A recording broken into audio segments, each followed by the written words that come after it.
kapag wala tayong budget at kinapos tayo sa pera, magluto muna tayo ng egg omelette. Dahil ito ay napaka-affordable na ulam mga guys. Naghiwa-hiwa pala ako dito ng bell pepper para ating isahog mga guys. Dahil ang bell pepper ay mabango pag inisahog natin sa itlog. Hinihiwa-hiwa ko pala ito ng pino mga guys. At maganda pala ito sa mga nag-diet.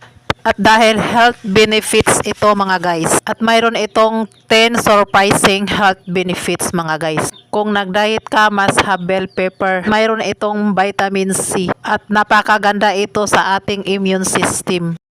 At para magka-colorful naman ang ang omelette, naglagay na rin ako ng espada at saka spring onion para mayroong aroma ang ating luto mga guys. O saan ka pa, nakakatipid ka na, kakamura ka pa sa ulam mo. Saka may makukuha ka pang benepisyo niluluto mong omelette. Lahat na ito pag hinalo-halo ko to lahat pati ang itlog ay may mga benepisyo. At ito na mga guys.